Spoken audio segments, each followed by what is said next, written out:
जय हिंद दोस्तों। कैसे हैं आप लोग। हमारा UP triple S C PET का सिलेबस हम कंप्लीट कर रहे हैं और जिसमें हम अपने अब तक 11 टॉपिक कंप्लीट कर चुके हैं। आज हम यहाँ पर अपना हिस्ट्री का 12वां टॉपिक कंप्लीट करेंगे और ये टॉपिक थोड़ा लंबा चलेगा क्योंकि इस टॉपिक में कंटेंट बहुत ज़्यादा है। ठीक है, इसमें दो टॉपिक है हमारे, जैसे ब्रिटिश राज का अभ्युदय, ब्रिटिश राज का उद्भव कैसे होता है हमारे इंडिया में, और प्रथम स्वतंत्रता संग्राम हमारा इसमें हो जाता है। ठीक है, तो इम्पोर्टेंट पॉइंट्स इस बुक में वैसे दे रखे हैं तो हम उनको धीरे धीरे कंप्लीट कर लेते हैं। सबसे पहले बात करेंगे हम यहाँ पे सन 1600 ईस्वी में महारानी एलिजाबेथ प्रथम के द्वारा ईस्ट इंडिया कंपनी को प्रारंभ में 15 वर्षों हेतु पूर्वी देशों से व्यापार करने का एक अधिकार पत्र दे दिया गया था। कितने सालों के लिए दिया गया था? 15 सालों के लिए। किसने दिया था? एलिजाबेथ ने। कब दिया था? 1600 में। ठीक है, तो इसी इसी एक अधिकार को लेकर के वो हमारे देश में व्यापार करने आए थे। 1609 ईस्वी में जेम्स प्रथम यानी कि ब्रिटिश सम्राट ने ईस्ट इंडिया कंपनी को अनिश्चित काल के लिए व्यापारिक अधिकार प्रदत्त कर दिया था। किसने? उसके ठीक 9 साल बाद, तो एलिजाबेथ के बाद वहाँ का राजा बनता है जेम्स प्रथम। उसने इस कंपनी को, ईस्ट इंडिया कंपनी को, जो भारत में चल रही थी, इसको मतलब अनिश्चित काल, अनलिमिटेड टाइम के लिए अधिकार दे दिया कि जब तक तुम्हारा मन करे तब तक शासन कर लो। कैप्टन विलियम हॉकिंस ने 1608 ईस्वी में सूरत पहुंचा। ठीक है, तो कैप्टन विलियम हॉकिंस 1608 में कहाँ पहुंचा? तो सूरत पहुंचता है वो। और कैप्टन विलियम हॉकिंस 1609 ईस्वी में मुगल सम्राट जहांगीर के शाही दरबार में आ गया और 1609 ईस्वी में ही जो हमारा कौन था, विलियम हॉकिंस था, वो कहाँ पर आ जाता है? किसके दरबार में जाता है? जहांगीर के दरबार में वो आ जाता है। ठीक है, याद रखिएगा। तो कैप्टन विलियम हॉकिंस जो फारसी भाषा का एक बहुत बड़ा विद्वान था, ये फारसी भाषा जानता था और मुगल सम्राट जहांगीर के दरबार में ब्रिटिश कैप्टन मिल्टन मिडल्टन 1611 ईस्वी में पहुंचा। तो याद रखिएगा, जहांगीर के दरबार में मिडल्टन भी आया था जो 1611 ईस्वी में आया था। कैप्टन विलियम हॉकिंस प्रथम ब्रिटिश व्यापारिक जहाज हेक्टर का कैप्टन था।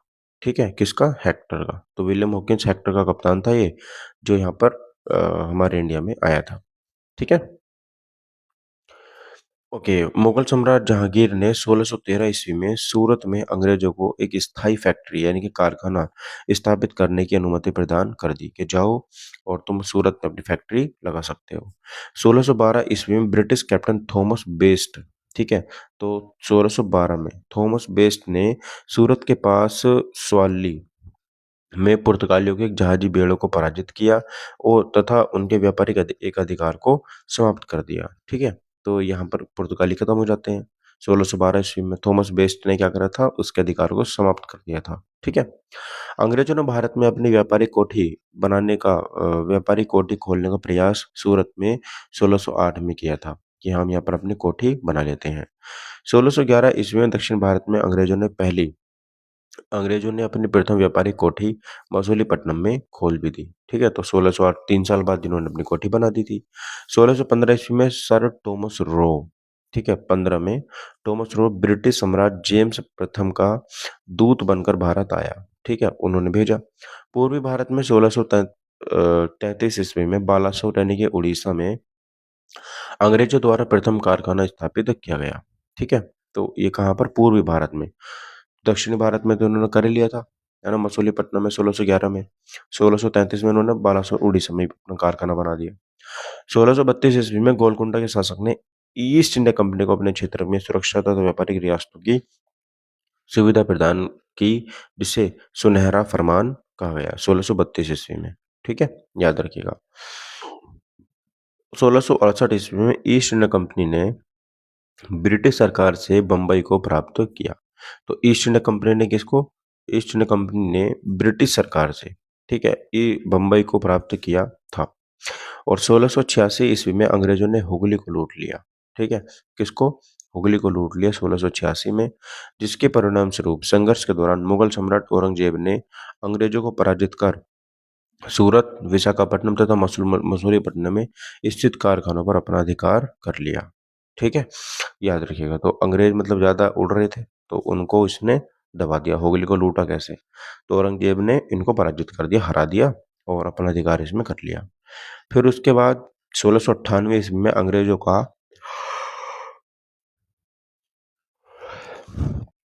सतानती, ठीक है। फिर 1698 ईस्वी में अंग्रेजों का सतानती, कलिकाता और गोविंदपुर नामक 3 गांवों की जमींदारी प्राप्त हुई थी। इन्हीं गांवों को मिलाकर जोब चारनॉक ने कलकत्ता, वर्तमान में कोलकाता की नींव रखी थी, ठीक है। अंग्रेजों ने कलकत्ता, यानी कि वर्तमान में जिसको हम कोलकाता कहते हैं, को 1700 ईस्वी में प्रथम प्रेसिडेंट नगर घोषित कर दिया था। वर्ष 1774 वर्ष 1774 से वर्ष 1911 तक कलकत्ता, यानी कि कोलकाता, ब्रिटिश भारत की राजधानी भी रहा था। 18वीं शताब्दी के मध्य में ब्रिटिश ईस्ट इंडिया कंपनी के द्वारा बंगाल से निर्यातित होने वाले पर्णीय पदार्थों में रेशम, कपास, शोरा, अफीम प्रमुख थे, ठीक है। तो यहाँ से भेजते थे, रेशम भेजते थे, कपास भेजते थे, शोरा भेजते थे, अफीम भेजते थे, है ना, ये इनको निर्यात करते थे। उसके बाद आता है 1717 में। 1717 में मुगल सम्राट फर्रुखसियर ने कंपनी को अत्यधिक रियासतों वाला एक फरमान जारी कर दिया कि जाओ, अब तुम जहां जहां तुम्हारा मन है वहां वहां पर तुम अपना शासन कर सकते हो, राज्य तुम्हारा, ठीक है। अंग्रेजों की भारत विजय, यहाँ से इनका शुरू हो जाता है। अंग्रेजों ने भारत विजय करा और यूरोपीय कंपनियों के मध्य संघर्ष हमारा शुरू हो जाता है। सबसे पहले होता है हमारा प्रथम कर्नाटक युद्ध। तो प्रथम कर्नाटक युद्ध की बात करेंगे। इस युद्ध में सेंट टोमे युद्ध के नाम से जाना जाता है। इस युद्ध को हम सेंट टोमे नाम से भी जानते हैं। और इस युद्ध का तात्कालिक कारण एक अंग्रेज अधिकारी कैप्टन बोरनेट द्वारा कुछ फ्रांसीसी जहाजों पर अधिकार कर लेना था, ठीक है। और इस युद्ध की पृष्ठभूमि ऑस्ट्रिया के उत्तराधिकारी को लेकर हुए युद्ध से तैयार हो गई थी। और प्रथम कर्नाटक युद्ध 1768-48 से लेकर ईस्वी में एक्स ला शैपेल की संधि के साथ समाप्त हुआ। 1748 में संधि होती है। इस संधि के अनुसार मद्रास अंग्रेजों को तथा अमेरिका में स्थित लुईवर्ग फ्रांसीसियों को वापस प्राप्त हुआ, ठीक है। कर्नाटक का दूसरा युद्ध होता है, उसमें क्या होता है देखो। कर्नाटक का द्वितीय युद्ध, कर्नाटक के द्वितीय युद्ध की बात करते हैं। द्वितीय कर्नाटक युद्ध का तात्कालिक कारण निजाम उल मुल्क, यानी कि आसफ जाह के उत्तराधिकारी का संघर्ष था। यह युद्ध पौंडीचेरी की संधि 1754 ईस्वी में समाप्त हुआ। संधि कौन सी हुई? पौंडीचेरी की। इस संधि के तहत मोहम्मद अली को कर्नाटक का नवाब नियुक्त किया गया। इस संधि में यह भी तय हुआ कि दोनों कंपनियां भारतीय नरेशों के झगड़ों में किसी भी प्रकार का कोई हस्तक्षेप नहीं करेंगी, ठीक है। चलिए, कर्नाटक के तीसरे युद्ध की बात करते हैं। कर्नाटक का तृतीय युद्ध क्या कहता है? तृतीय कर्नाटक युद्ध 1756 ईस्वी में ऑस्ट्रिया तथा इंग्लैंड के मध्य प्रशा में आरंभ हुए, ठीक है। तो कब हुए? 1756 ईस्वी में ऑस्ट्रिया तथा इंग्लैंड में के मध्य प्रशा में आरंभ हुए और सप्तवर्षीय युद्ध भी का ही विस्तार हुआ। 7 साल युद्ध चला था।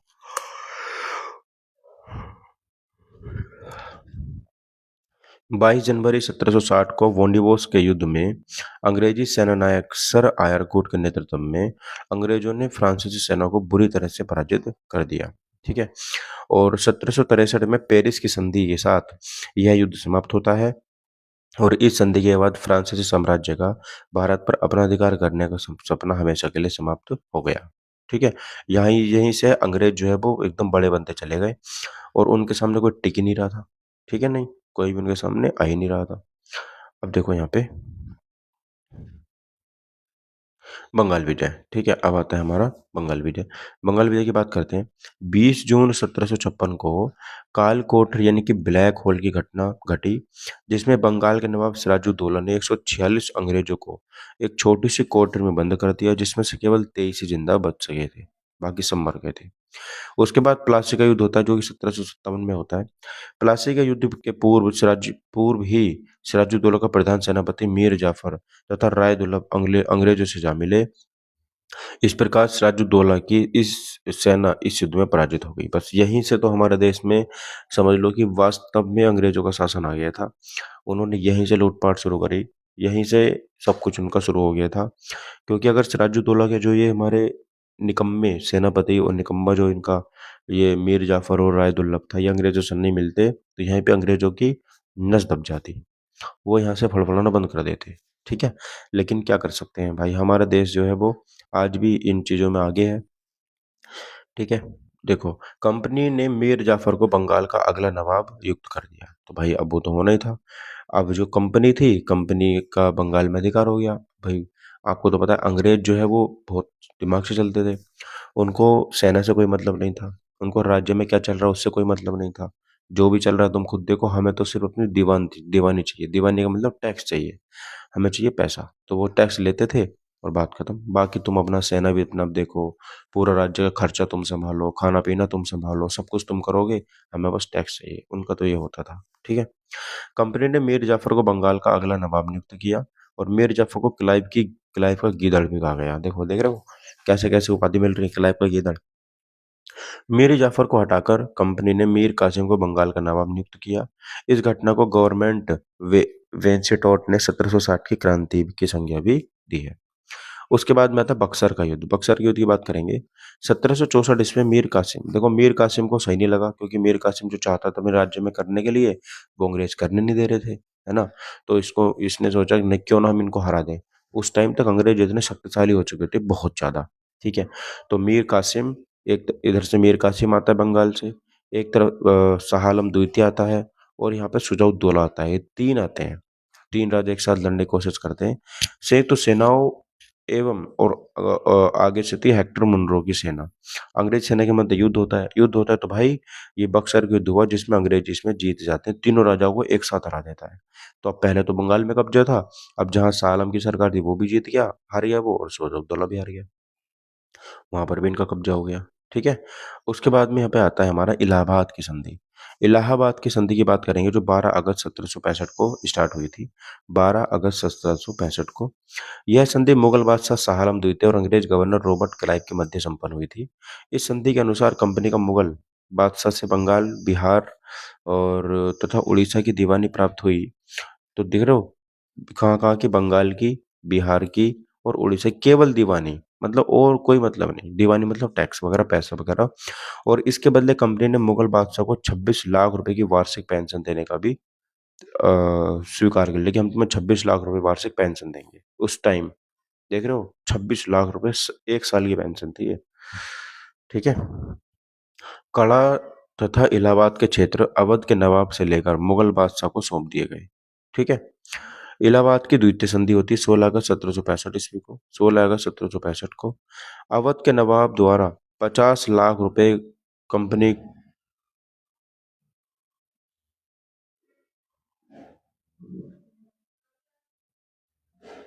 अवध के नवाब द्वारा 50 लाख रुपए की दीवानी कंपनी को युद्ध के हार जाने के रूप में देना तय हुआ, और कंपनी को अवध में कर मुक्त यानी कि टैक्स मुक्त करने का अधिकार प्राप्त हुआ। अब कंपनी अवध में टैक्स भी नहीं देगी। ठीक है, ऐसे बिना टैक्स के व्यापार करेगी। कड़ा तथा इलाहाबाद को छोड़कर अवध नवाब को लौटा दिया गया। ठीक है। उसके बाद में था मैसूर विजय। 1761 में हैदर अली मैसूर का वास्तविक शासक बन गया था। वहां पर हमारा प्रथम आंग्ल मैसूर युद्ध होता है, जो कि 1767 से 1769 तक होता है, 2 साल। 1767 से 1769 ईस्वी के मध्य मराठों एवं निजामों की से संधि करके अंग्रेजों ने हैदर अली के विरुद्ध युद्ध आरंभ कर दिया, जिसे प्रथम आंग्ल मैसूर युद्ध के नाम से भी जानते हैं। अंग्रेजों ने पराजय से बचने के लिए मद्रास की संधि 1769 में कर ली थी। ठीक है। उसके बाद द्वितीय आंग्ल मैसूर युद्ध आता है हमारा 1780 से 1784। 1780 में हैदर अली ने अर्काट यानी कि कर्नाटक पर आक्रमण कर द्वितीय आंग्ल मैसूर युद्ध की शुरुआत की थी। 1781 में हैदर अली तथा अंग्रेजों के मध्य पोर्टो नोवो का युद्ध हुआ, जिसमें अंग्रेजों की विजय हुई। इसमें भी अंग्रेज जीत जाते हैं, और यहाँ पर हैदर अली की मृत्यु हो जाती है, मार देते हैं उसको वो। 1784 में टीपू सुल्तान ने अंग्रेजों से मंगलोर की संधि कर ली थी। टीपू सुल्तान श्रीरंगपट्टनम में स्वतंत्रता का वृक्ष लगाया था, जो कि जैकोबिन क्लब का सदस्य बनने वाला प्रथम भारतीय शासक बन गया था। टीपू सुल्तान को शेर ए मैसूर भी कहा जाता है। ठीक है। ती- तीसरा आंग्ल मैसूर युद्ध यहाँ पे हमारा होता है। टिपू सुल्तान ने 1789 ईस्वी यानी कि कुछ ऋतु में 1790 में त्रावणकोर पर आक्रमण कर दिया। 1792 ईस्वी में जनरल कार्नवालिस ने श्रीरंगपट्टनम किले को घेर लिया और टीपू सुल्तान की संधि के लिए मजबूर कर दिया। अंग्रेजों और टीपू सुल्तान के मध्य 1792 ईस्वी में श्रीरंगपट्टनम की संधि के साथ ही यह युद्ध समाप्त हो गया। ठीक है। उसके बाद आता है चौथा आंग्ल मैसूर युद्ध 1799 ईस्वी में होता है। 4 मई 1799 को टीपू सुल्तान युद्ध भूमि में मारा गया और अंग्रेजों ने श्रीरंगपट्टनम पर अपना अधिकार कर लिया। अंग्रेजों ने टीपू सुल्तान के स्थान पर वाडियार वंश के शासक कृष्णराज द्वितीय को सत्ता सौंपकर सहायक संधि कर ली थी। ठीक है, देख रहे हो इनकी चाल। ये हरा देते सामने वाले राजा को, लेकिन वहां पर खुद शासन नहीं करते थे। वहां से सिर्फ इनका दीवाने से मतलब था, टैक्स से मतलब था। ठीक है, क्योंकि आप सोचो, जो अगर ये वहां पर अधिकार करते तो इनको सेना को सैलरी भी देनी पड़ती है ना, महल की देख रेख भी करनी पड़ती है, घोड़ों का खाना, और दुनिया भर के खर्चे होते हैं। उन सबसे बच करके सिर्फ टैक्स लेना है। उसके बाद में थी पंजाब विजय। 1839 में महाराजा रणजीत सिंह की मृत्यु के पश्चात अगले 10 वर्षों तक ही पंजाब को साम्राज्य ब्रिटिश साम्राज्य में मिला लिया गया। ठीक है, उसके बाद आता है प्रथम आंग्ल सिख युद्ध। प्रथम आंग्ल सिख युद्ध की बात करते हैं। इसमें क्या होता है, अंग्रेजों द्वारा 1845 ईस्वी में मुदगी या और 1845 ईस्वी में ही फिरोज शाह, 1846 ईस्वी में बदोवाल और आलीवाल की लड़ाइयां लड़ी, लेकिन 1846 ईस्वी में सबराव की लड़ाई अत्यंत निर्णायक सिद्ध हुई। 1846 में सिखों तथा अंग्रेजों के मध्य लाहौर की संधि हुई। इस संधि के अनुसार सतलज नदी से दक्षिण की तरफ एक क्षेत्र अंग्रेजों के अधीन आ गया। 1746 में सिखों तथा अंग्रेजों के मध्य बोरवेल की संधि यहाँ पर हो जाती है। ठीक है, बहरोवाल की। द्वितीय आंग्ल मैसूर युद्ध। इसमें क्या होता है, 1848-49 में मुल्तान के गवर्नर मूलराज को पद से हटाए जाने से नाराज होकर सिखों ने विद्रोह प्रारंभ कर दिया। इस स्थिति का लाभ उठाकर गवर्नर जनरल डलहौजी ने युद्ध की घोषणा कर दी। ठीक है, अब द्वितीय आंग्ल मैसूर सिख युद्ध की से लड़ाई देख लो। रामनगर की लड़ाई होती है 1848 में। चिलियावाला की लड़ाई होती है 1849 में। 1849 ईस्वी में गुजरात के मध्य में सिखों को अंतिम रूप से परास्त कर दिया गया और 1849 में ही पंजाब को ब्रिटिश साम्राज्य में मिला लिया गया। महाराजा दलीप सिंह को 5 लाख रुपए की वार्षिक पेंशन देकर शिक्षा के लिए इंग्लैंड भेज दिया गया था तथा महाराज दलीप सिंह से अंग्रेजों को कोहिनूर हीरा भी प्राप्त हुआ था। ठीक है, देख लो इतने अलग अलग लड़ रहे हैं, कोई मैसूर में लड़ रहा है, कोई बंगाल में लड़ रहा है, कोई यहाँ सिखों में लड़ रहा है। एक साथ लड़ लेते ये तो क्या होता, हमारा देश आज कुछ और ही होता, लेकिन लड़ना ही नहीं देना इन्हें। ठीक है, अब देखो भारत में ब्रिटिश साम्राज्य का विस्तार करने हेतु अपनाई गई प्रमुख नीतियां। तो द्वैध शासन, सबसे पहले इन्होंने द्वैध शासन अपनाया था। 1764 ईस्वी में बक्सर के युद्ध के पश्चात कंपनी ने बंगाल में द्वैध शासन की नीति लागू की थी। इस नीति के अनुसार प्रशासन का दायित्व बंगाल के नवाब के हाथों में था। ठीक है, देखो प्रशासन जो था वो बंगाल के नवाब के पास में था, लेकिन बंगाल, बिहार तथा उड़ीसा में भू राजस्व इनके टैक्स वसूलने का अधिकार ईस्ट इंडिया कंपनी के पास ही था। ठीक है, बंगाल में द्वैध शासन का जनक रॉबर्ट क्लाइव को माना जाता है और ये दिमाग जो है रॉबर्ट क्लाइव ने चलाया था। आप सोच सकते हो कितना दिमाग चलाता था ये। सहायक संधि होती है 1798 में।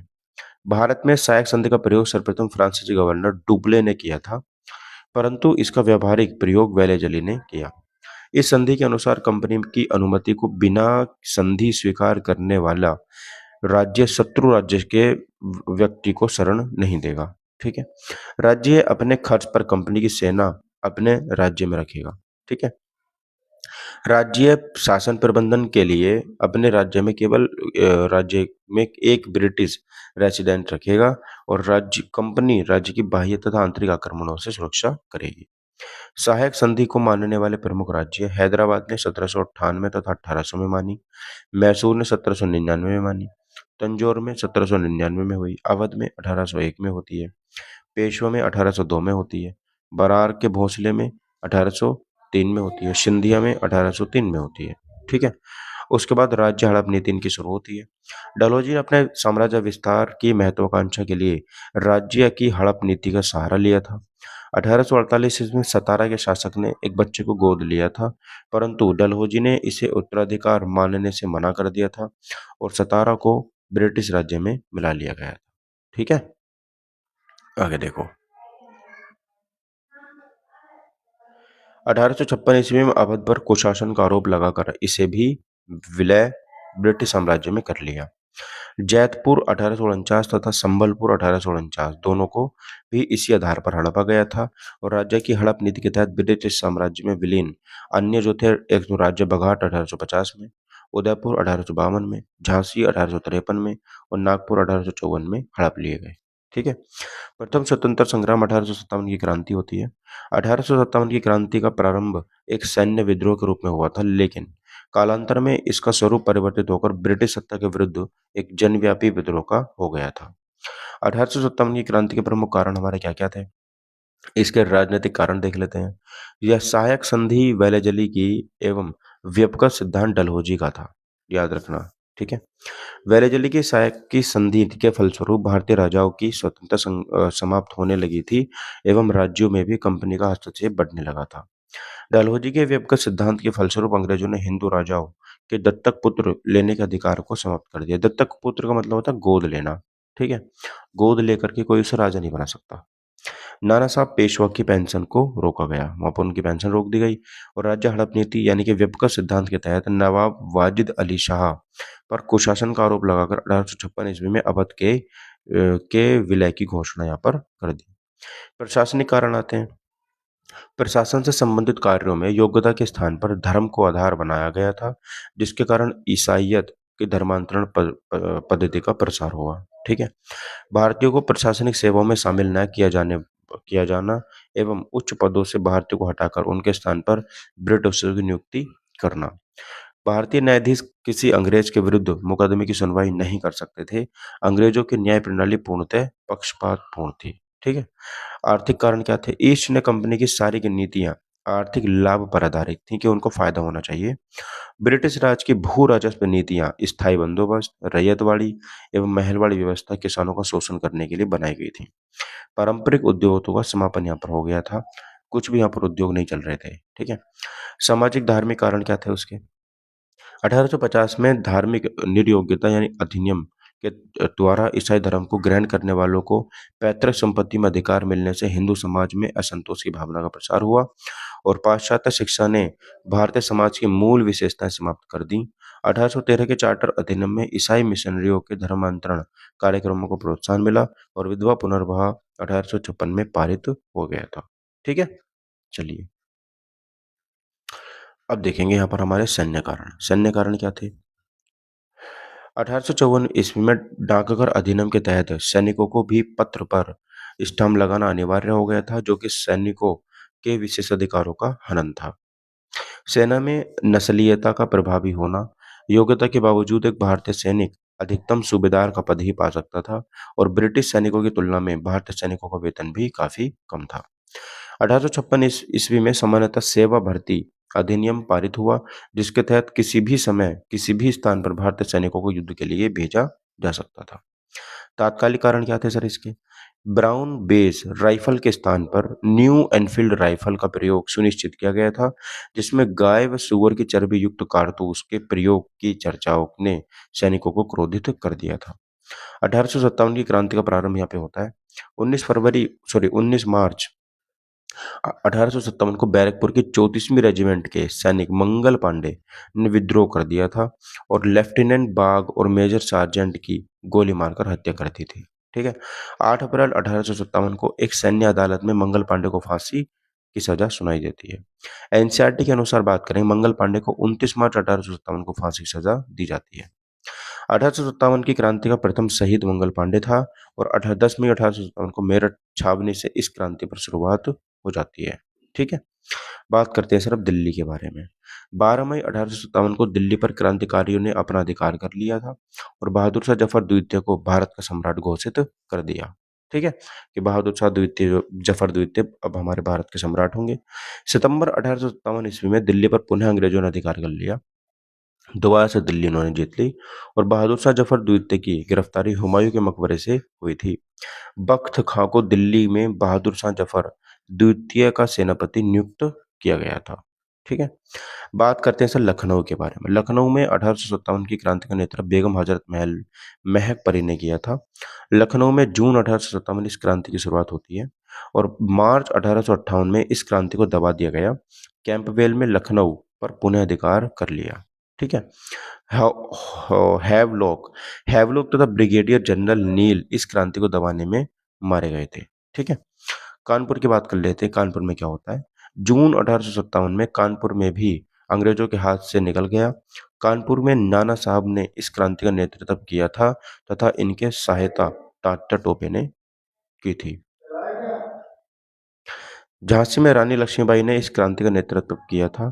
तात्या टोपे झांसी की रानी से जाकर मिले थे। तात्या टोपे ने अंग्रेजों को सर्वाधिक परेशान किया था। तात्या टोपे के विश्वासघाती मित्र मान सिंह ने इन्हें गिरफ्तार करवा दिया तथा 15 अप्रैल 1859 को शिवपुरी यानी कि मध्य प्रदेश में तात्या टोपे को फांसी दे दी गई। इलाहाबाद, वर्तमान में प्रयागराज, इलाहाबाद में मौलवी लियाकत अली ने इस क्रांति का नेतृत्व किया और कैनिंग ने इलाहाबाद को आपातकालीन मुख्यालय बनाया था। 1857 की क्रांति से संबंधित कुछ महत्वपूर्ण फैक्ट हैं हमारे। बनारस में बच्चों तथा स्त्रियों को भी मृत्युदंड दे दिया गया। कश्मीर में इस क्रांति का नेतृत्व गुलाब सिंह ने किया था। ठीक है, गुलाब सिंह ने। लंदन टाइम्स के पत्रकार माइकल रसेल ने इस क्रांति का सजीव वर्णन किया था। बंगाल, मद्रास, हैदराबाद, पटियाला, जिंद, राजपूताना तथा पंजाब ने इस क्रांति को दबाने में अंग्रेजों की सहायता की थी। विद्रोह विभिन्न क्षेत्रों में भिन्न भिन्न माध्यमों से प्रचारित हुआ था।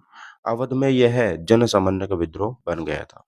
मौलवी अहमदुल्ला ने फैजाबाद को अपना कार्यक्षेत्र बनाया और अंग्रेजों के विरुद्ध जिहाद घोषित किया तथा अंग्रेज इनसे इतने भयभीत थे कि उन्होंने इन पर 50,000 रुपए का इनाम भी घोषित कर दिया। ठीक है। कानपुर में नाना साहब ने सती चौरा के पास अंग्रेजों को सुरक्षित निकल जाने का आश्वासन दिया था। 1857 की क्रांति के परिणाम क्या थे? मुगल साम्राज्य का हमेशा के लिए अंत हो गया। 1 नवंबर 1858 को इलाहाबाद में लगे दरबार में यह घोषणा हुई कि अब भारत में कंपनी का शासन समाप्त कर दिया गया है।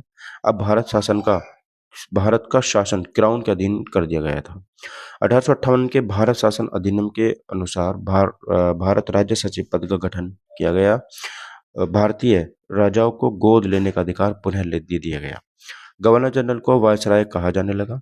कैनिंग भारत का अंतिम गवर्नर जनरल तथा प्रथम वायसराय बन गया। 1857 की क्रांति के विषय में प्रमुख इतिहासकारों के मत है। यह धर्मांध का ईसाइयों के विरुद्ध एक धर्म युद्ध था। L.I. रीज ने कहा है ये। 1857 का विद्रोह ना तो पहला था और ना ही राष्ट्रीय था और न ही स्वतंत्रता संग्राम था, ये R.C. मजूमदार ने कहा है। यह सभ्यता एवं बर्बरता का संघर्ष था, T.R. होम्स ने कहा है। प्रमुख केंद्र क्या थे हमारे, देख लेते हैं। और प्रमुख विद्रोह के मुख्य नेतृत्वकर्ता और ब्रिटिश दमनकर्ता। दिल्ली में कौन थे? दिल्ली से बहादुर शाह जफर द्वितीय था और बख्त खां था। और इसको दबाने वाला कौन था? जॉन निकलसन और हडसन थे। जगदीशपुर जो बिहार में पड़ता है, वहां पे कुंवर सिंह ने इसको उठाया था और विसेंट आयर ने और विलियम टेलर ने यहाँ पे उसको दबाया था। ठीक है, अगला देखो। अगला था इलाहाबाद। इलाहाबाद जो है हमारा, इसमें मौलवी लियाकत अली थे, नील इसको दबाने के लिए गया था। लखनऊ से बेगम हजरत महल थी और दबाने गया था कैंपवेल। कानपुर की बात करते हैं, यहाँ से नाना साहब और तात्या टोपे ने उठाया था, कैंपवेल ने दबाया था। झांसी व ग्वालियर ने रानी लक्ष्मीबाई को तात्या टोपे ने उठाया था और जनरल ह्यूरोज ने दबाया था। बरेली में बात करेंगे, खान बहादुर खान ने उठाया था और कैंपवेल ने इसको दबाया था। ठीक है, प्रमुख यहाँ पर हमारे पुस्तकें हो जाती हैं। देखो, 1857 की क्रांति से संबंधित प्रमुख पुस्तकें उनके लेखक हो जाते हैं। जैसे 1857 ये थी S.N. सुरेंद्रनाथ सेन ने लिखी थी। The Indian war of independence 1857 ये वी.डी. सावरकर ने लिखी है।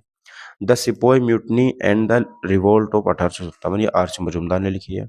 1857 the great rebellion Ashok Mehta ने लिखी है। और ब्रिटिश पैरामाउंटेसी एवं इंडियन रेनेसेंस ये R.C. मजूमदार ने लिखी है। ठीक है, 12वां टॉपिक हमारा खत्म होता है। लास्ट टॉपिक हमारा हिस्ट्री का बचा है, ब्रिटिश राज का सामाजिक आर्थिक प्रभाव। ठीक है, तो इसको हम खत्म करेंगे और खत्म करके हमारा हिस्ट्री खत्म हो जाएगी, फिर ज्योग्राफी हमारे यहाँ पे शुरू हो जाएगी। Thank you for watching my video. Take care, bye bye, जय हिंद, वंदे मातरम। मिलते हैं अगली वीडियो।